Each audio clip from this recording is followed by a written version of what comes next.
दोस्तों नमस्कार, कृष्णा जी इस क्लासेस में आपका स्वागत है। रेलवे का एग्ज़ाम का डेट निकल चुका है और वह जो डेट है जो शुरुआत होगा 15 दिसंबर से। तो इस समय आप लोग को सेट प्रैक्टिस ज़्यादा से ज़्यादा करने का है। इसी क्रम में मैं भी डेली कुछ चुनिंदा प्रश्नों के साथ उपस्थित होता हूँ ताकि आपकी सफलता को सुनिश्चित कर सकूं। और इस बार आप लोग को अब की बार रेलवे पार कर देना है और यदि आपके अंदर लगन होगा और यदि आप में विश्वास है कि हमें कर लेना है तो आप बहुत ही आसानी से कर सकते हैं। इसके लिए आपको अपने ऊपर विश्वास रखना होगा एवं मेहनत करना होगा। तो चलिए शुरू करते हैं आज का कुछ महत्वपूर्ण क्वेश्चन। तो पहला क्वेश्चन है, मानव कोशिका में कितने गुणसूत्र होते हैं? तो देखिए, मानव कोशिका में जो गुणसूत्र होते हैं वो कुल हैं जो 46 हैं, लेकिन कभी कभी ऑप्शन बदल देता है, ठीक है ना। ऑप्शन बदल देगा और वहाँ पे लिख देगा 23 जोड़ा, तो 23 जोड़ा का मतलब भी 46 ही होता है, ठीक है। और गुणसूत्र है जो आनुवांशिकी का वाहक है, अर्थात आपका पिताजी का जितने भी गुण आप में आया या मम्मी का जितना भी जो गुण था वो आप में आया, वो गुणसूत्र के जरिए ही आता है। मतलब गुणसूत्र है जो एक प्रकार से पीढ़ी दर पीढ़ी आदमी के गुणों को एक तरह से आगे बढ़ाता है और गुणसूत्र को अंग्रेजी में क्रोमोसोम्स कहते हैं, ठीक है। तो चलिए, इसका आंसर आपका हो गया 46, ठीक है। गुणसूत्र की संख्या तो 46 या 23 जोड़ा। चलिए अगला क्वेश्चन देखते हैं, वास्को डी गामा कहाँ के था? तो वास्को डी गामा कहाँ के रहने वाला था? तो वास्को डी गामा जो था वह पुर्तगाल का था, ठीक है। पुर्तगाल यूरोप का एक देश है और सबसे पहले यूरोपियन में पुर्तगाली लोग ही भारत आए थे, ठीक है। यदि हो सकता है कि अंग्रेज हम लोग को गुलाम नहीं बनाता यदि वास्को डी गामा भारत में नहीं आ पाता, ठीक है। हो सकता है कि कुछ अन्य कारण से वह नहीं आ पाता, तो हो सकता है कि अंग्रेज है जो हम लोग को गुलाम नहीं बनाता, क्योंकि वास्को डी गामा ही है जो सबसे पहले भारत आया था या भारत का एक तरह से खोज किया था, वो भी समुद्र मार्ग के जरिए। तो पुर्तगाल का था, ठीक है। और जो मुख्य रूप से शुरू जब आया था तो केरल में आया था, ठीक है। केरल के उस समय तत्कालीन राजा जमोरियन था, वो उसे बहुत ही भव्य स्वागत किया था और इन लोगों का मुख्य उद्देश्य पुर्तगाली का व्यापार करना था। व्यापार करने के मकसद से इधर उधर घूम रहे थे ताकि व्यापार को बढ़ाया जा सके। तो इसका आंसर हो गया क्वेश्चन नंबर 2 का 1 पुर्तगाल। क्वेश्चन नंबर 3 देखते हैं, एक व्यक्ति 20 केजी के सामान को जमीन से 2 मीटर ऊपर उठाकर अपने सिर पर रखता है, तो कार्य बताएं, ठीक है।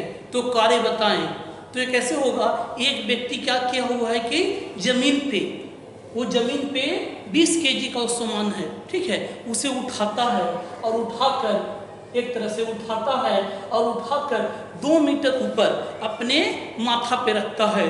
तो उसने तो कार्य किया है, ठीक है, उसने एक तरह से कार्य किया है। तो कार्य किया है तो कार्य कितना किया है, ठीक है, वह कार्य कितना किया है। तो कार्य का 2 फॉर्मूला होता है, एक होता है कार्य का W बराबर बल गुना विस्थापन, जबकि यहाँ पे बल तो दिया हुआ है नहीं, तो आप कैसे बनाइएगा? वो भी यह क्वेश्चन है जो गुरुत्व के अधीन गति से संबंधित है, ठीक है ना, क्योंकि ऊपर उठा रहा है तो गुरुत्वाकर्षण बल कार्य कर रहा है, ठीक है। तो इस स्थिति में जब गुरुत्व के अधीन एक तरह से कार्य रहेगा तो इसका जो फॉर्मूला होता है W बराबर mgh होता है, ठीक है।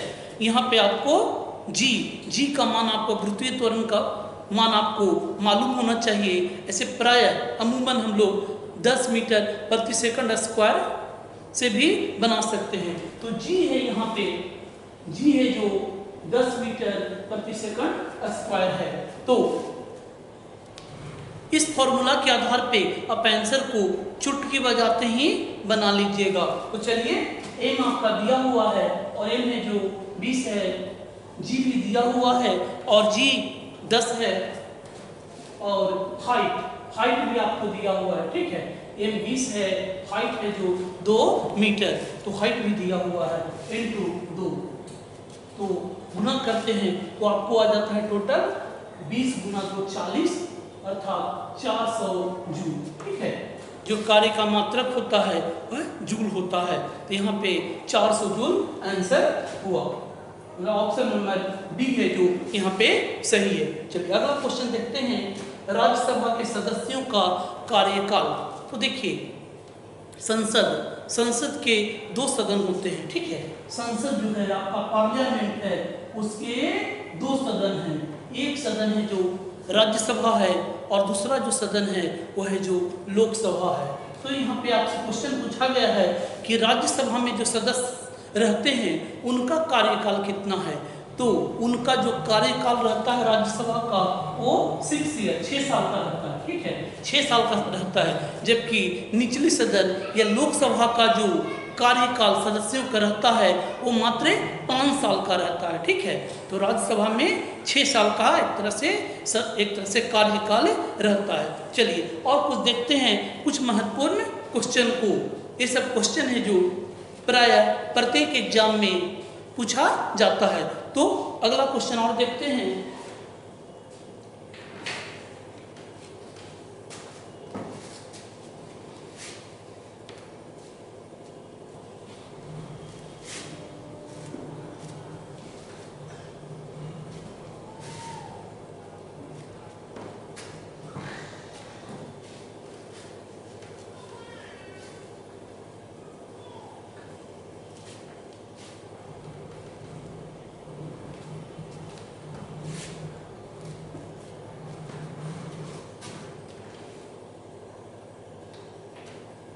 चलिए अगला क्वेश्चन देखते हैं। करंट का क्वेश्चन लेते हैं और करंट का क्वेश्चन है, कहाँ का प्रधानमंत्री स्वास्थ्य कारणों से अपने पद को छोड़ने वाले हैं। तो पहले क्वेश्चन को लिख लेते हैं और मेरा क्वेश्चन नंबर हो गया आपका 5, क्वेश्चन क्रम 5। कहाँ का प्रधानमंत्री पीएम स्वास्थ्य कारणों के कारण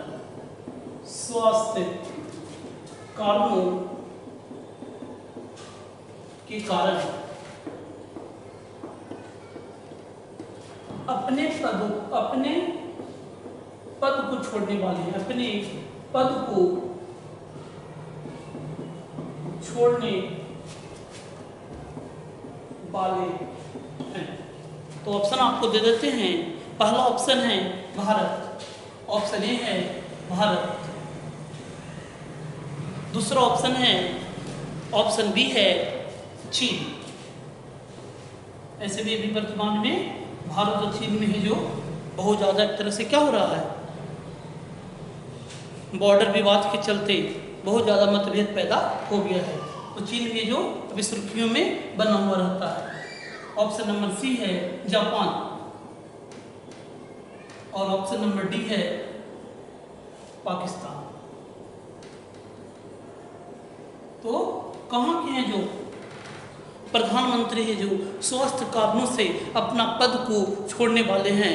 तो दोस्तों इसका सही आंसर है ऑप्शन नंबर 3 जापान, ठीक है।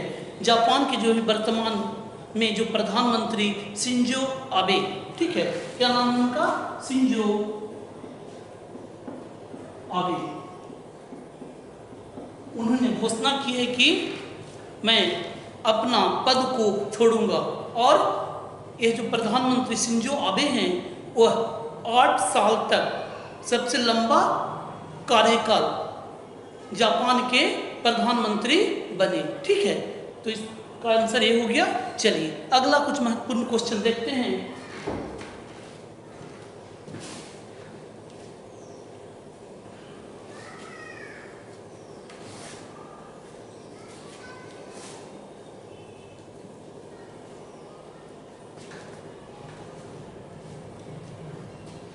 अगला क्वेश्चन है मधुमक्खी।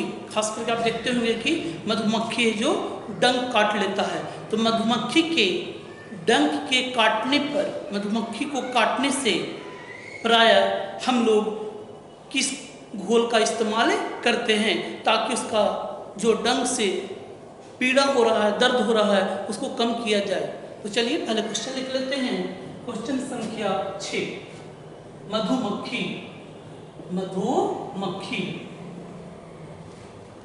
के काटने पर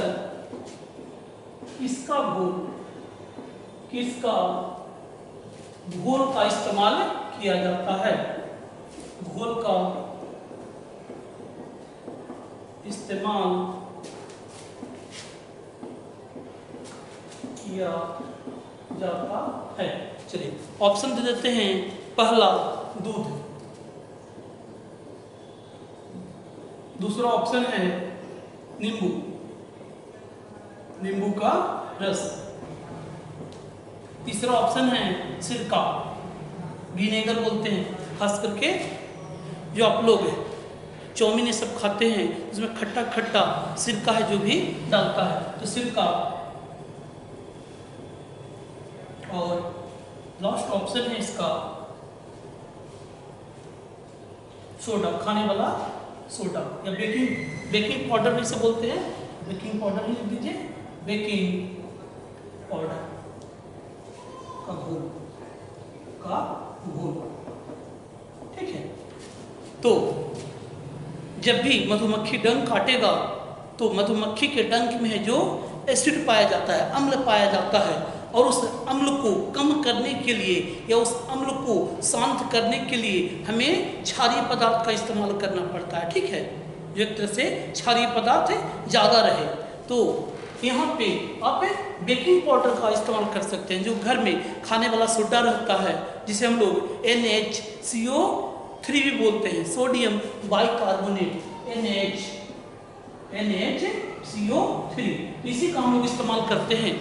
इडली ये सब में भी एक तरह से इसका आपका देखते होंगे कि खाने वाला सोडा है जो इस्तेमाल किया जाता है, और यह जो क्षारीय प्रवृत्ति का होता है। जबकि मधुमक्खी का जो डंक में है जो एसिड पाया जाता है, अम्ल पाया जाता है, तो अम्ल को है जो क्षार से ही काट सकते हैं। ठीक है, और इसके लिए हम लोग बेकिंग पाउडर, मतलब एक तरह से खाने वाला सोडा का यदि घोल बना दीजिए पानी उनी में, और उसको यदि लगाइएगा तो आपका दर्द है जो शांत होगा। यह बहुत ही जरूरी है।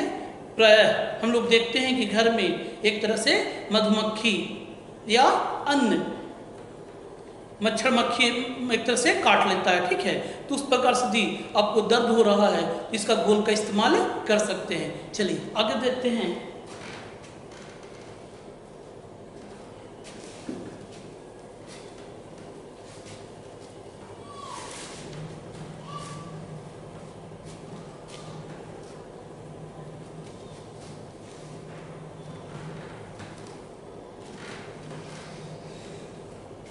अगला क्वेश्चन है, परमाणु के भीतर न्यूट्रॉन द्वारा प्रोटॉन पर जो बल लगता है उसका क्या नाम है? तो क्वेश्चन है आपका, क्वेश्चन नंबर आपका हो गया 7। तो क्वेश्चन नंबर 7 है, न्यूट्रॉन द्वारा प्रोटॉन पर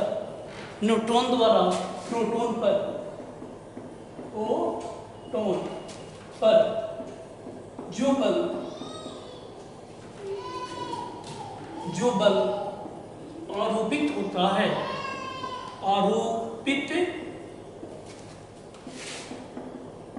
होता है उस बल का क्या नाम है? उस बल का क्या नाम है? चलिए, उस बल का क्या नाम है? इसका पहला ऑप्शन है विद्युत स्थिर बल, इलेक्ट्रोस्टैटिक फोर्स। ठीक है, विद्युत स्थिर बल। दूसरा ऑप्शन है इसका गुरुत्वाकर्षण बल। दूसरा है गुरुत्वाकर्षण बल। तीसरा ऑप्शन है इसका ज्वारीय, जो समुद्र में आप देखते हैं कि जो एक तरह से ज्वार आता है, ठीक है, लहर आता है, ज्वारीय बल। ज्वारीय बल। और इसका चौथा ऑप्शन है नाभिकीय बल। नाभिकीय बल। तो आपको मालूम होना चाहिए कि प्रत्येक पदार्थ है जो परमाणु से बनते हैं और परमाणु के जो केंद्र में, परमाणु के केंद्र में है जो प्रोटॉन एवं न्यूट्रॉन है जो होता है, ठीक है। तो दुनिया के कोई भी वस्तु है वो आपस में एक तरह से बल लगाते हैं, ठीक है ना, एक प्रकार से बल है जो लगाते हैं। तो परमाणु में, ठीक है, परमाणु में भी जो प्रोटॉन और न्यूट्रॉन है जो आपस में बल लगाते हैं और परमाणु में एक तरह से बीच वाला को हम लोग नाभिक कहते हैं। तो इस बल का नाम है नाभिकीय बल, ठीक है। नाभिक में रहता है, इसी के चलते हमें इसे नाम दिए हैं नाभिकीय बल। और नाभिक है जो परमाणु के केंद्र में पाया जाता है और परमाणु के केंद्र में प्रायः प्रोटॉन एवं न्यूट्रॉन पाए जाते हैं। तो यहाँ जो बल है उसका नाम है नाभिकीय बल और इसे इंग्लिश में न्यूक्लियर फोर्स भी कह सकते हैं। चलिए आगे देखते हैं।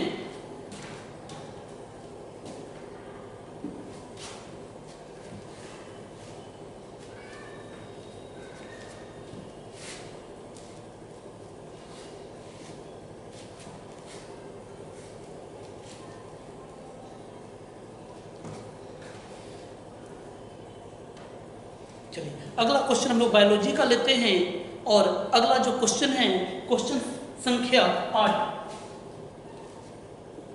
निम्न में से कौन सा रोग विषाणु से होता है? विषाणु को हम लोग वायरस भी कहते हैं। पहले क्वेश्चन लिखते हैं। निम्न में से ये जितने भी क्वेश्चन हम आपको बता रहे हैं दोस्तों, ये सब एग्जाम में पूछा हुआ है, प्राय रेलवे के एग्जाम में पूछा हुआ है। ऐसे सब क्वेश्चन इंपॉर्टेंट है, ये सभी एग्जाम के लिए लाभप्रद है, ठीक है। कोई एक तरह से पढ़ाई का एक तरह से भेदभाव नहीं करता है। जितने भी इंपॉर्टेंट चीज़ है वो आपको एग्जाम में पूछे ही जाएंगे। चलिए अगला क्वेश्चन है, निम्न में से कौन सा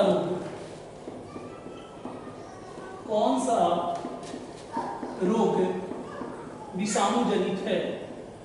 विषाणु जनित है, ठीक है। चलिए ऑप्शन दे देते हैं। पहला ऑप्शन है हैजा, दूसरा ऑप्शन है चेचक, तीसरा ऑप्शन है एक्जिमा, जिसे हम लोग टीबी भी बोलते हैं, एक्जिमा या तपेदिक जिसे कहा जाता है, ठीक है। चौथा ऑप्शन है मलेरिया, ठीक है। तो विषाणु या वायरस से कौन सा रोग होता है? तो रोग है चेचक, ठीक है। जो पॉक्स होता है, चाहे स्मॉल पॉक्स रहे या चिकन पॉक्स रहे, वो सब है जो विषाणु से होता है। अभी कोरोना का महामारी चल रहा है और ये जो कोरोना भी है जो एक तरह से विषाणु जनित रोग है। कोरोना भी एक प्रकार से विषाणु ही है, ठीक है। इस प्रकार से चेचक, पोलियो, उसी प्रकार से कोरोना भी विषाणु जनित रोग है। तो इस क्वेश्चन का जो आंसर हुआ विषाणु जनित कौन सा है? इसमें चेचक है जो विषाणु जनित रोग हैं। चलिए अगला क्वेश्चन देखते हैं।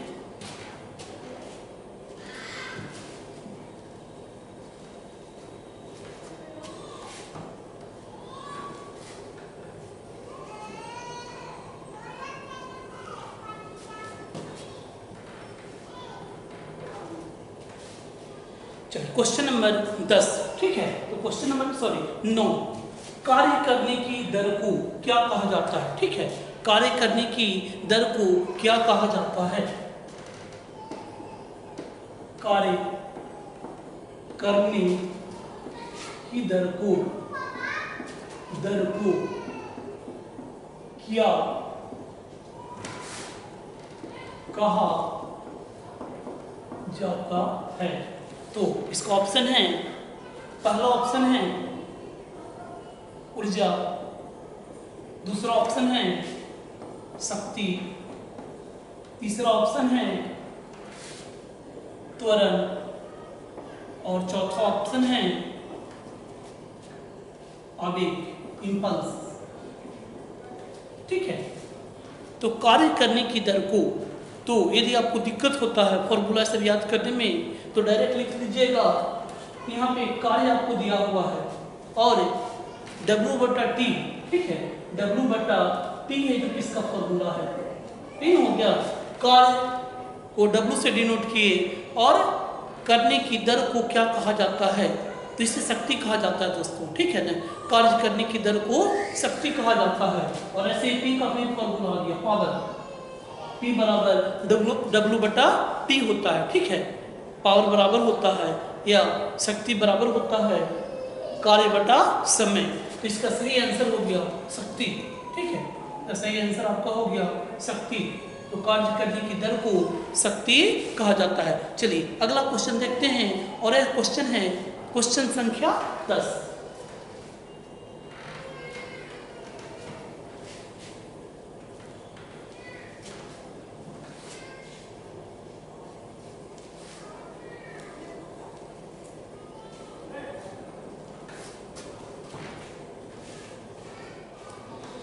चलिए, पहाड़ से कोई वस्तु गिर रहा है, ठीक है। पहाड़ से कोई वस्तु गिर रहा है तो उसमें किस प्रकार की ऊर्जा होगी या किस प्रकार का बल होगा। तो क्वेश्चन लिख देते हैं, पहाड़ पर से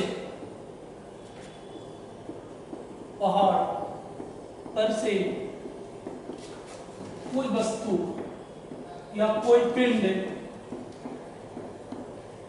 के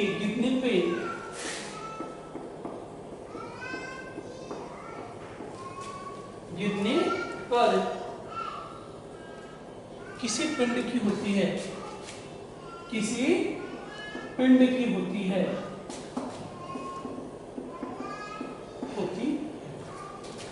पहला ऑप्शन है किसी पिंड की क्या होगा, तो केवल गतिज ऊर्जा। दूसरा ऑप्शन है केवल स्थितिज ऊर्जा।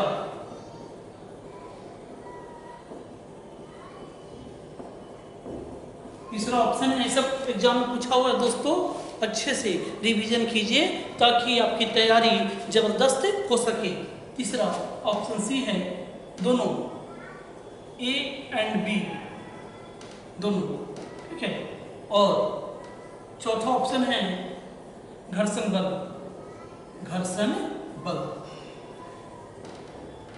ठीक है। तो देखिए, जब पहाड़ पर से कोई वस्तु गिरती है तो उसमें एक तो पहाड़ पर थी, ठीक है। तो हम लोग जो यहाँ पे दो चीज, एक काइनेटिक एनर्जी और एक पोटेंशियल एनर्जी, ये दोनों का फॉर्मूला आपको मालूम होना चाहिए। तो पोटेंशियल एनर्जी जिसे हम लोग स्थितिज ऊर्जा कहते हैं, इसका फॉर्मूला है mgh और काइनेटिक एनर्जी का जो फॉर्मूला है गतिज ऊर्जा का 12 mv², ठीक है। तो जब पहाड़ पर से वस्तु गिर रहा है उस समय पहले हम लोग स्थितिज ऊर्जा देखेंगे, उस वस्तु में उसका द्रव्यमान भी होगा और जी है जो काम कर ही रहा है, और साथ ही वो पहाड़ से वस्तु गिर रहा है तो इसका मतलब अपना हाइट होगा, अर्थात उसमें एक तरह से स्थितिज ऊर्जा है, ठीक है, पोटेंशियल एनर्जी है। और दूसरा,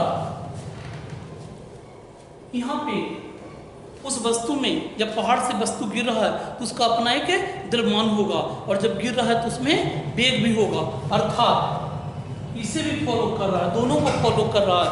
तो इसका सही आंसर हो गया एक तरह से ऑप्शन नंबर 3, अर्थात पहाड़ से कोई वस्तु गिरता है उस समय उसके अंदर गतिज ऊर्जा एवं स्थितिज ऊर्जा दोनों साथ साथ होती है। और यदि कोई पूछे तो बता दीजिएगा कि पहले फॉर्मूला देख लो, फॉर्मूला देख लेगा तो उसे समझ में आ जाएगा। फॉर्मूले के जितने भी एक तरह से घटक हैं, ठीक है, जितने भी भौतिक राशि हैं वो सबको एक तरह से है इसमें मौजूद है, इसी के चलते ये आंसर सही हुआ। चलिए अगला क्वेश्चन देखते हैं।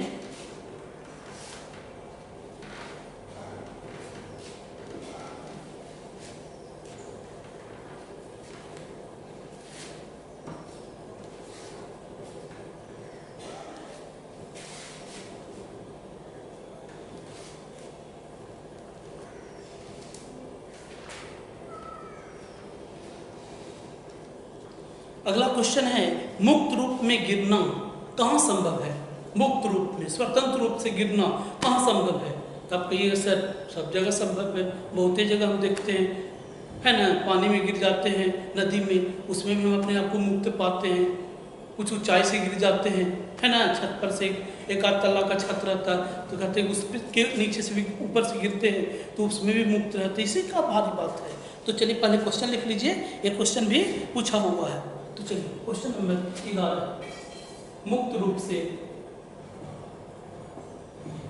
रूप से गिरना कहाँ संभव है? कहाँ संभव है? चलिए पहला ऑप्शन है, ऑप्शन समुद्र, है ना, समुद्र में। ऑप्शन डी वातावरण। ऑप्शन सी वायु और ऑप्शन डी निर्वात। निर्वात को हम लोग वैक्यूम भी कहते हैं, ठीक है। तो मुक्त रूप से कहाँ पे आप गिर सकते हैं? जहाँ पे आपको कोई बाधा नहीं रहे, कोई रोकने वाला आपको न रहे। ये कहाँ पे संभव हो सकता है? तो यह है जो आपको निर्वात में हो सकता है।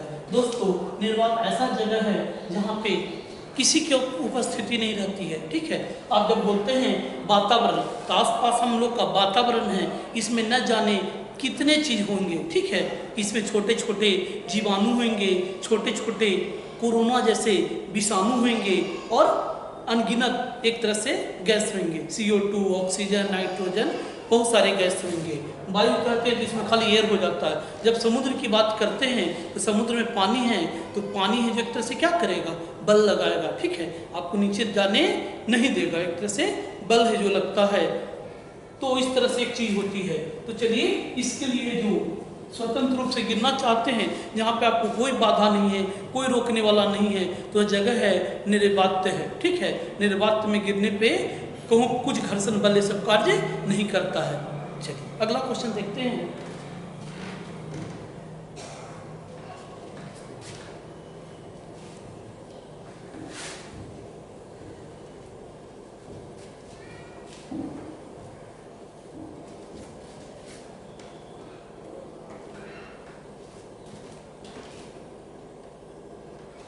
अगला क्वेश्चन है, जब एक धातु पानी के साथ अभिक्रिया करता है तो उस समय कौन सी गैस निकलती है? क्वेश्चन को लिख लेते हैं। Question number 11, sorry 12। जब एक धातु जल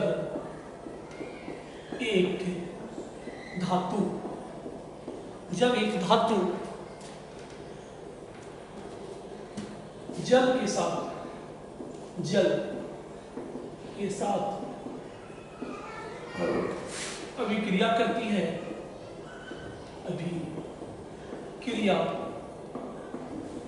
है, तो कौन सा गैस निकलती है? तो कौन सा गैस निकलती है? तो पहला ऑप्शन है नाइट्रोजन, ठीक है। पहला ऑप्शन हो गया आपका नाइट्रोजन। दूसरा ऑप्शन है ऑक्सीजन। तीसरा ऑप्शन है अमोनिया और चौथा ऑप्शन है आपका hydrogen. Option number D hydrogen, ठीक है। चलिए तो धातु जैसा कि आपको मालूम होना चाहिए कि धातु के जो बाह्यतम कक्षा होता है, उस बाह्यतम कक्षा में जो इलेक्ट्रॉन की संख्या होता है, 1 रहता है, 2 रहता है या 3 होता है, ठीक है। 1, 2 या 3 जिसकी भी बाह्यतम कक्षा में इलेक्ट्रॉन की संख्या है उसे हम लोग धातु कहते हैं। और जल के साथ अभिक्रिया करना है तो जल जो बनता है वो धातु एवं अधातु से बनता है। इसमें से हाइड्रोजन जो धातु है, इसका परमाणु क्रमांक, इसका जो इलेक्ट्रॉन होते हैं बाह्यतम कक्षा में वो 1 होते हैं। और ऑक्सीजन ऑक्सीजन है जो यहाँ पे अधातु हैं, और अधातु इसका जो 72 कक्षा में इलेक्ट्रॉन होते हैं वह 6 होता है, ठीक है। तो यहाँ पे धातु को जल से भी क्रिया करना है, जब धातु है जो धातु से भी क्रिया नहीं कर सकता है, ठीक है ना।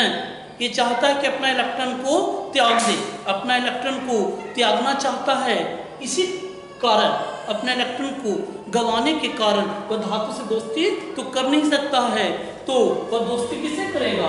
ऑक्सीजन से करेगा। ऑक्सीजन के साथ अभिक्रिया करके कोई नया पदार्थ का जन्म देगा, तो उस समय उस अभिक्रिया में कौन सा गैस निकलेगा? तो इस अभिक्रिया में है जो हाइड्रोजन गैस निकलता है, ठीक है ना, क्योंकि ऑक्सीजन के साथ वो एक नया यौगिक का निर्माण करता है। चलिए अगला क्वेश्चन देखते हैं।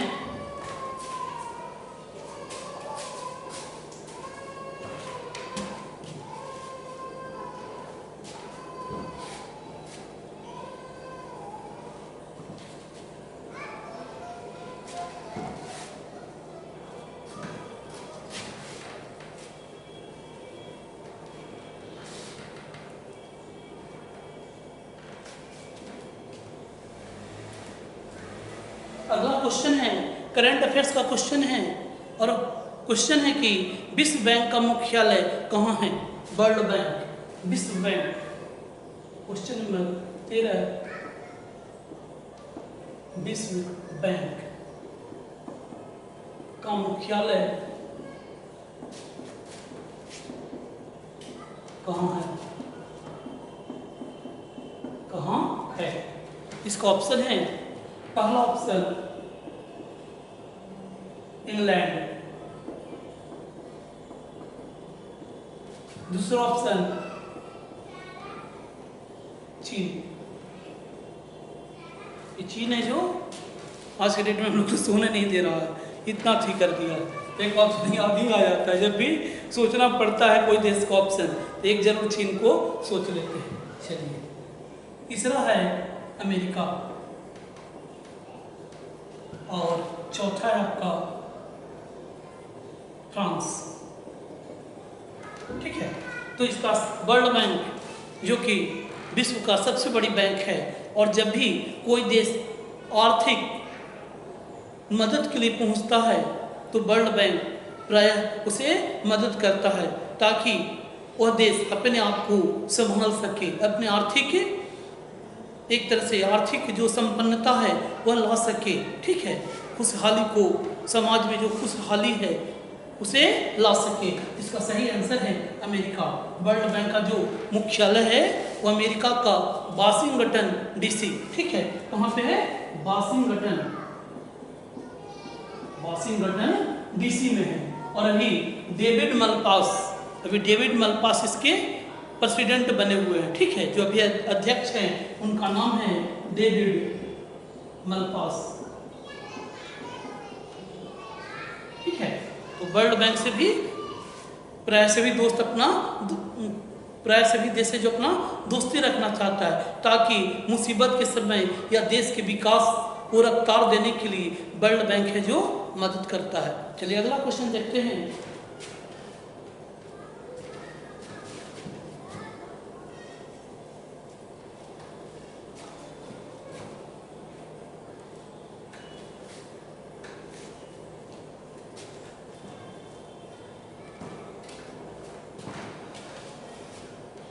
ग्वाइटर, जिसे हम लोग घेंघा कहते हैं या गलगंड भी बोला जाता है, तो ग्वाइटर। क्वेश्चन नंबर 14, ग्वाइटर से घेंघा किसकी कमी से होता है? किसकी कमी से होता है? किसकी कमी से होता है? तो पहला ऑप्शन है आयरन, दूसरा ऑप्शन है आयोडीन, तीसरा ऑप्शन है कैल्शियम, और चौथा ऑप्शन है जिंक, जेड, ठीक है, जिंक। तो किसकी कमी से घेंघा रोग हो जाता है? तो है जो ग्वाइटर जो रोग है जो आयोडीन की कमी से होता है। इसी कारण प्राय सभी लोग हैं जो आयोडीन नमक है जो खाते हैं। आयोडीन युक्त नमक खाइएगा तो आपको मानसिक जो मंद बुद्धि का बच्चा, खास करके जो प्रेग्नेंट औरत रहती है, उसे आयोडीन का इस्तेमाल ज़्यादा करना पड़ता है, ठीक है ना, ताकि उनका बच्चा है जो मंद बुद्धि का न बन सके। ऐसे हमारे गला में थायरॉक्सिन ग्लैंड है, वहाँ से भी एक तरह से आयोडीन है जो स्रावित होता है। लेकिन यदि आयोडीन किसी कारणवश शरीर में कम बनने लगे या आप न ले, बाहर से भी आयोडीन नहीं लीजिएगा, तो संभावना है कि आपको ग्वाइटर या घेंघा रोग हो सकता है, ठीक है। तो जो घेंघा रोग है जो आयोडीन की कमी के कारण होता है। इसका आंसर हो गया ऑप्शन नंबर 2। चलिए आज का लास्ट क्वेश्चन है, भारत का सबसे नया पर्वत कौन सा है, ठीक है, भारत का।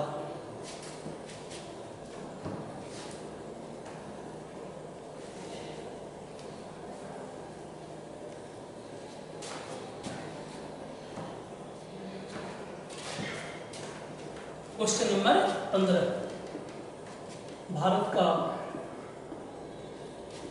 सबसे नया पर्वत, सबसे नया पर्वत कौन? ऑप्शन हो गया पहला सतपुड़ा, सतपुड़ा। दूसरा है अन्नामुदी, अन्नामुदी। तीसरा है अरावली, अरावली। और चौथा ऑप्शन है हिमालय, हिमालय। तो कौन सा ऐसा पर्वत है जो सबसे ही नवीन पर्वत है? तो हमारा हिमालय जो पर्वत है, अभी भी उसका एक तरह से बढ़ोतरी हो रहा है, उसका हाइट में एक तरह से बढ़ोतरी हो रहा है। पहले आप पढ़ते होंगे किताब में कि उसकी हिमालय की लंबाई जो एवरेस्ट है, वो हिमालय पे ही जो सबसे ऊंची जो चोटी है उसका नाम एवरेस्ट है, तो उसकी लंबाई लगातार बढ़ रहा है, अर्थात हिमालय का भी एक तरह से क्या हो रहा है, लंबाई में बढ़ोतरी हो रहा है। तो इसका सही आंसर हो गया हिमालय। और हिमालय जो मोड़दार पर्वत के श्रेणी में आता है और एक प्लेट दूसरे प्लेट पे पृथ्वी के अंदर चढ़ने के कारण इसकी लंबाई है जो हमेशा बढ़ते जा रहा है। थैंक यू फ्रेंड, फिर मिलते हैं कुछ इम्पोर्टेंट क्वेश्चन लेकर।